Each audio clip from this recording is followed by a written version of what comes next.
소득이 1억 이상이고 순자산이 20억 이상인 상위 2% 부자들도 2명 중에 1명만 살 수 있는 곳이 바로 이곳입니다.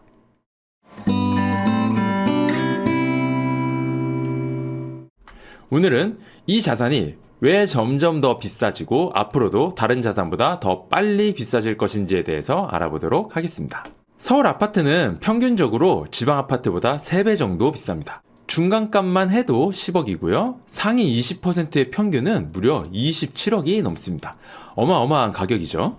서울에 아파트가 이렇게 많은데 왜 서울 아파트 가격이 그렇게 비싼 거야? 도대체 왜? 아이러니하게도 그 답은 희소성에 있습니다. 대한민국 전국에 세대수가 2273만 세대가 있어요. 그런데 서울 아파트는 딱 183만 개밖에 없습니다. 이 시점에서 이미 8%밖에 안 돼요. 왜 전국 사람들이 서울 아파트를 사고 싶어 하느냐에 대해서는 위에 링크를 클릭해 주시고요. 댓글에도 링크 달아 놓을 테니까 영상 끝나고 한번 보세요. 그런데 아파트라고 다 같은 아파트냐? 이거 31제곱미터, 평수로 치면 9평이에요. 42제곱미터, 평수로 치면 12평이고요. 아니 이게 원룸이지 아파트냐고요? 네, 아파트로 집계되고 있습니다. 멀쩡한 아파트예요. 적어도 방 3, 화 2 정도는 있어야 이게 아파트 아닌가요? 네, 그러면 방 3, 화 2가 가능한 59제곱, 24평을 아파트의 마지노선으로 잡겠습니다. 서울 아파트 183만 개에서 60제곱 미만인 77만 개를 빼고 나니까 이제 106만 개가 남네요. 8%에서 6%로 좀 줄었죠. 아니 근데 아파트가 좀 너무 낡은 건 그렇잖아요. 이 복도식에 지하주차장도 없고 이런 거는 좀 빼셔야죠. 그죠? 이 최소한 3세대 아파트 정도는 바라는 게 뭐 그렇게 큰 욕심은 아니잖아요. 지하주차장 연결돼 있고 커뮤니티 시설 있고 이 3세대 아파트가 대략 20년 전 이내에 지어진 아파트들이더라고요. 그럼 서울 아파트에서 비율 한번 볼게요. 30년 이상 완전 구축이 23%, 이거 빼고 20, 30년 된 것도 사실은 구축이죠. 이것도 33% 빼고 나면 20년 이내 아파트가 44% 남아요. 20년 이상 아파트도 빠져주시고 60제곱 이상인 아파트에 20년 이하 아파트를 추려보니까 이제 47만 채가 남네요. 2%까지 확 줄었어요. 아니 저기요, 전에는 서울 안에서도 상급집만 오른다면서요? 네, 그랬죠. 하락기든 상승기든 보합기든 오를 땐 제일 먼저 오르고 내릴 땐 제일 조금 내려요. 자세한 내용은 위에 링크와 댓글에 남겨놓을 테니까 한번 보시고요. 그래도 이 중급지 정도에는 살아야 어디 가서 나 서울 산다 라고 얘기하고 다니고 인스타에 집 사진도 올리고 할 수 있겠죠?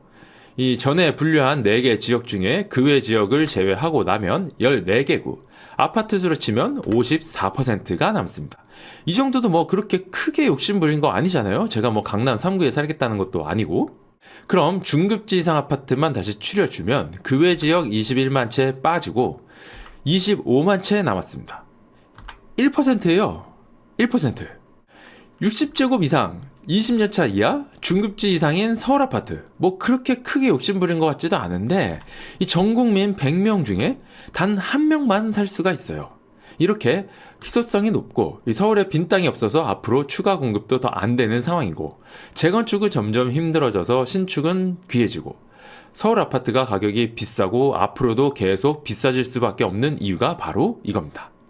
근데 이렇게 비싼 서울집을 대체 누가 어떻게 사냐고요? 이 10억, 14억, 27억이 장난이에요? 이 돈 모아서 살 수 있는 사람이 없는데 어떻게 계속 비싸지냐고요? 자, 그러면 과연 돈 벌어서 살 수 있는 사람이 없을지 통계적으로 한번 분석을 해보도록 하겠습니다. 가구당 소득을 보시면 1년에 1억 이상 버는 집이 전체의 20%나 됩니다. 특히 상위 10%는 정말 어마어마하죠? 생각보다 돈 잘 버는 사람이 많습니다. 그리고 요즘엔 동질혼이라고 해가지고 대기업 직원들끼리 결혼하고 전문직들끼리 결혼하고 이렇게 고소득 직종들끼리 맞벌이 쌍끌이로 돈 버는 가족이 많아졌어요. 아마 고소득 가구의 수치는 앞으로도 점점 더 올라갈 거예요. 근데 1년에 1억씩 벌어도 서울집 사기 사실 힘들죠? 1년에 1억씩 모아도 10년, 20년 걸리는데 대체 서울집을 누가 살 수 있는 걸까요? 여기 순자산 그래프도 가져왔습니다. 9분위인 8억도 굉장히 큰 금액이지만 1분위 20억은 정말 장난 아니죠. 이 순자산이 20억 넘는 집이 무려 10%예요. 집은 집으로 산다는 말이 있죠. 아무리 고소득 직종이라고 해도 사회 초년생은 모아놓은 자산이 별로 없겠죠. 10수년간 모아놓은 자산에 고소득을 합쳐서 집을 사는 겁니다. 이렇게 20억짜리 집이 있는 사람이면 대출 조금 더해서 30억 아파트로 가는 거 뭐 어렵지 않겠죠? 8억 있으신 분도 대출 조금 더해가지고 15억으로 충분히 갈 수가 있습니다.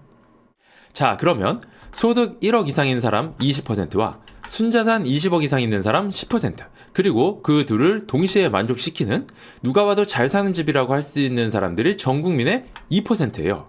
그런데 60제곱 이상 20년 이하 중급지 이상의 서울 아파트는 아까 몇 개라고 했었죠? 네, 1%예요. 이런 어마어마한 소득과 자산을 가지고 있는 사람들도 두 명이 경쟁해서 한 채 사는 거예요. 이런 사람들이 경쟁을 하니 아파트 가격이 오를까요? 떨어질까요? 에이, 찐부자들은 다 단독주택에 산다는데 기생충 안 봤어요? 이 재벌들은 다 조용한 대저택에서 살지 저런 아파트는 이 번잡스럽고 서민들이나 사는 거예요. 뭘 모르시네 라고 하시는 분도 많아요. 과연 그럴까요? 보세요. 소득이 높아질수록 아파트에 거주하는 비율이 엄청나게 상승해요. 여기 9, 10분위가 아까 말한 소득 1억 이상, 순자산 20억 이상인 그런 사람들이에요. 그런 사람들 76%가 아파트에 살죠? 뭐 진짜 어마어마한 갑부, 자산이 수천억, 수조원인 대기업 회장님들은 뭐 대저택에 살 수도 있어요. 그런데 우리가 생각하는 일반적인 돈 많은 사람들은 대부분 아파트에 살아요. 그리고 돈을 많이 벌수록 다들 아파트에서 살고 싶어 하고요. 그 결과 서울과 지방광역시가 10년 전까지는 3억밖에 차이가 안 나는데 10년이 지나고 나니까 10억이 차이가 나게 된 거예요. 그리고 앞으로도 이 차이는 더 벌어지게 될 것이라고 봅니다. 서울 아파트는 그 희소성 때문에 가치가 점점 올라가고 더 멀리 도망가고 있어요. 나는 아예 집을 안 살 것이다. 주식으로 훨씬 더 많이 벌 수 있다 하시는 분들은 상관없지만 앞으로도 내가 살 집 한 채는 들고 가야 되겠다라고 생각하시는 분들은 그 한 채, 내 자산을 지켜줄 수 있는 곳에 파킹을 해 두셔야 됩니다. 이 영상이 도움이 되셨으면 구독 부탁드리고요. 궁금하신 게 있으시면 댓글란에 남겨주세요. 감사합니다.